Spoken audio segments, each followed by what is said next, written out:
L'émotion était grande aujourd'hui à Grenoble au lendemain de la mort de Lilian Dejean. De nombreux employés municipaux de la ville ainsi que des proches lui ont rendu hommage. Cet agent de la commune était apprécié de tous. Son meurtrier présumé est connu des services de police, notamment pour vol et trafic de stupéfiants. Sur place, Élise Rigaud, Corinne Chevreton et Clémence Delarbre. Ici se mêlent colère et incompréhension. Devant la mairie de Grenoble, les proches de Lilian Dejean, tué ici hier matin, sont sous le choc. C'est son cœur, malheureusement, qui lui a coûté sa vie, son grand cœur. Voilà, c'est un homme qui ne méritait pas ça. C'est très éprouvant pour tout le monde et beaucoup pour sa famille, sa maman. Tous dépeignent le portrait d'un homme de 49 ans, père de 2 enfants, profondément soucieux des autres. Humain, qui aimait rendre service comme il a fait hier. Lilian, c'est un pilier. Voilà. Je suis appuyé sur un pilier. Lilian au service propreté urbaine, c'est un peu ça. C'est quelqu'un qui s'est toujours battu pour ses collègues. Excusez-moi. C'est un papa comme moi, 49 ans. Il était l'un des responsables du service de propreté de la ville de Grenoble. Il a été tué durant son service, alors qu'il tentait d'intervenir sur un accident de la route. Hier matin, une Audi RS3 de location immatriculée en Pologne fonce dans une Peugeot 2008. Lilian intervient pour empêcher le conducteur de s'enfuir. L'homme sort une arme de poing et lui tire 2 balles dans la poitrine. Oui, beaucoup d'émotions, évidemment. Et puis,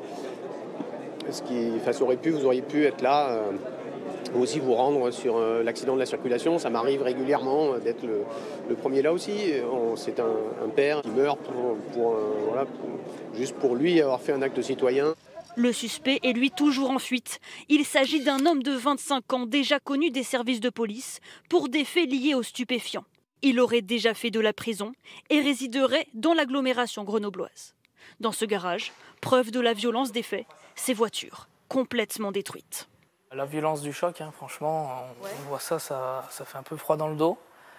Je pense qu'il devait être au-dessus des 100 km/h, je pense. La roue qu'on voit qui rentre carrément dans la carrosserie, franchement, j'ai jamais vu ça de ma vie.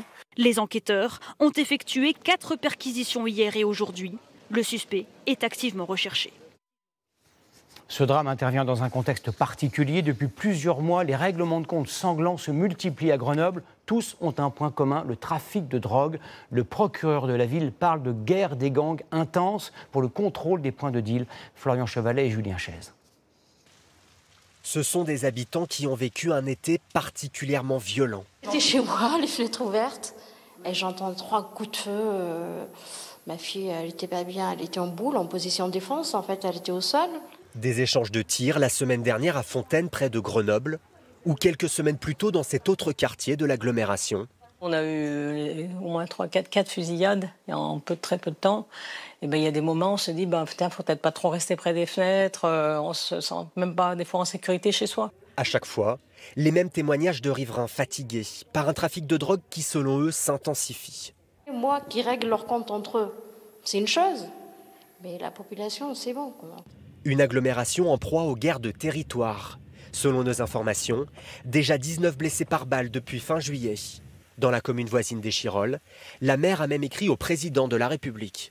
Monsieur le Président de la République, voici plusieurs semaines que l'agglomération grenobloise est touchée par des fusillades d'une grande violence entre trafiquants. 25 ans que la commune demande à l'État un commissariat. Aujourd'hui, moi je me sens abandonnée. On ne peut pas continuer dans ce climat de violence, dans ce climat de trafic de stupéfiants à ciel ouvert. Ce qui me manque, c'est des effectifs de police nationale supplémentaires. Selon les syndicats, il manquerait une centaine de policiers sur un territoire propice au trafic. Proche des frontières italiennes et suisses, ici, difficile d'endiguer la circulation des armes à feu. Avant, on tirait sur des concurrents, sur du trafic, sur des règlements de compte, avec des personnes qui étaient directement liées au stup. Maintenant, on n'hésite plus à tirer sur une personne qui est venue vous porter secours. Déjà 3 personnes sont mortes par balle depuis le début de l'année à Grenoble.